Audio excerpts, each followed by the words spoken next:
De todos os trabalhos que eu já vi do diretor inglês Tom Hooper, O Discurso do Rei é o que eu menos gosto. Só para rememorar um pouquinho a carreira dele. O Tom Hooper dirigiu a 6ª temporada de Prime Suspect, aquela série em que a Helen Mirren é uma detetive e que é bárbara. Dirigiu uma minissérie chamada Elizabeth I, com a Helen Mirren também, que é sensacional. Dirigiu a minissérie John Adams, da HBO, que é maravilhosa. E dirigiu um filme delicioso com o Michael Sheen, chamado Maldito Futebol Clube, que saiu aqui há pouco tempo direto em DVD.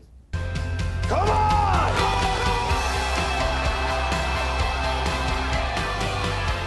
De todos esses trabalhos, eu acho que O Discurso do Rei, embora esteja concorrendo a mais de uma dezena de Oscars, inclusive melhor filme, melhor ator, melhor fotografia, melhor figurino, melhor diretor, melhor roteiro, etc, etc, etc, é o menos criativo, o menos original e o menos, como é que eu vou dizer, o que tem menos garra, menos punch. A história é a seguinte: o rei George V está para morrer e ele tem como sucessor dele o Edward, que viria a ser Edward IV, depois Duque de Windsor, que é um pavão, um constrangimento para a Inglaterra. Daí, meio por providência divina, o Edward se enganchou com uma americana divorciada, Wallis Simpson, e quis casar com ela. Para casar com ela, teve que abdicar do trono, no que ele foi muito empurrado por muita gente, que queria, lógico, se livrar desse rei constrangedor, problemático, e colocar no lugar dele o segundo irmão, o Bertie, como era conhecido em família, que viria a ser o George VI e que era um sujeito de cabeça muito mais no lugar. Ocorre que o Bertie tinha um problema sério para uma figura pública. Ele gaguejava, mas gaguejava feio. I have received...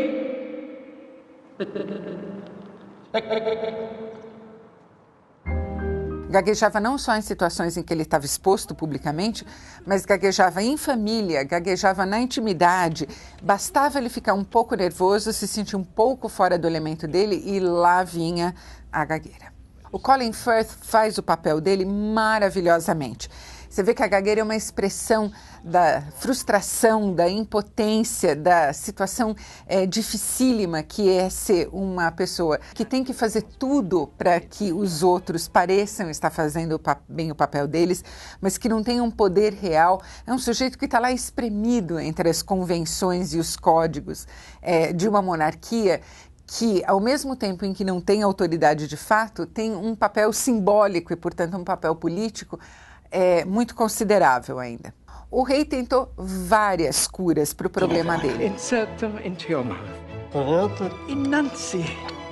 Instado pela mulher dele, que depois ficou conhecida como aquela senhora gorduchinha, muito simpática, rainha-mãe, que morreu aos 102 ou 103 anos, se não me engano. Ele foi parar na mão de um australiano muito excêntrico, um sujeito chamado Lionel Logue, e que dizia ter uma cura infalível para a gagueira.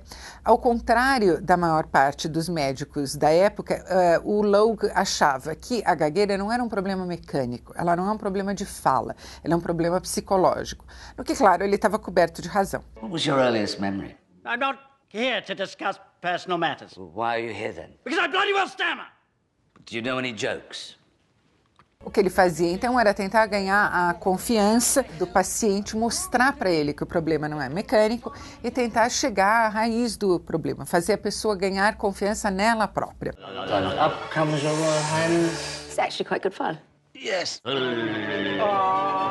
O sujeito que escreveu o roteiro desse filme foi ele gago na infância também, e ele diz que todo gago acha que não tem voz.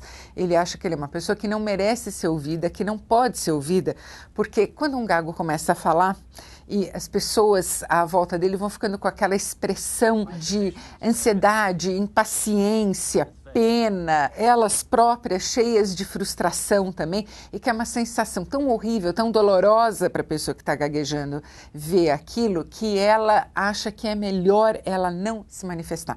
Então, na verdade, a gagueira vai privando a pessoa da personalidade dela, da identidade dela.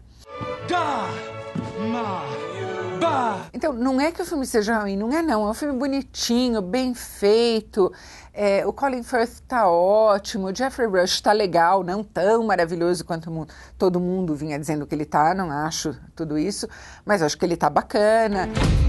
Get up, you can't sit there, get up! Why not? It's a chair. That is St. Edward's chair. People have carved their names on Listen it. to me, listen to me! Why should I waste my time listening to you? Because I have a voice!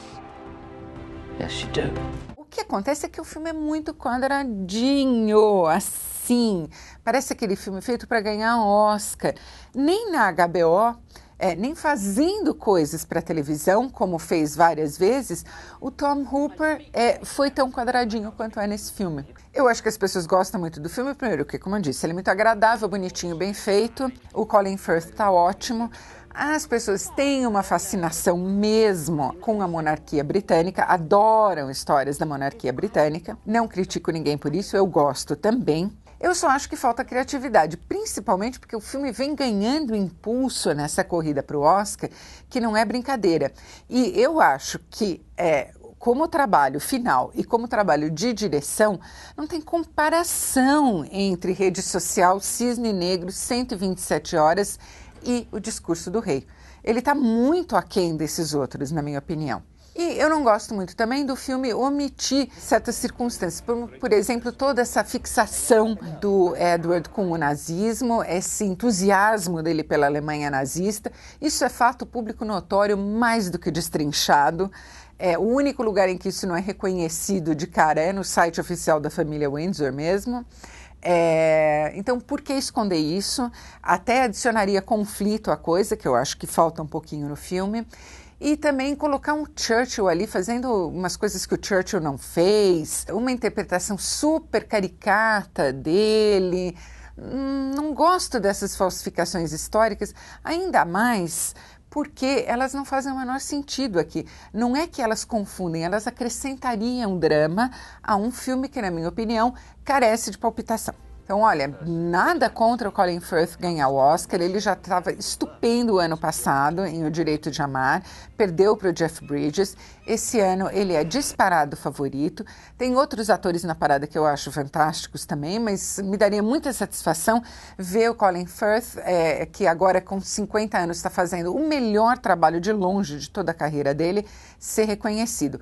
Eu só acho que o filme, embora agradável, bonitinho, simpático, está longe de ser tudo isso. Forget everything else and just say it to me.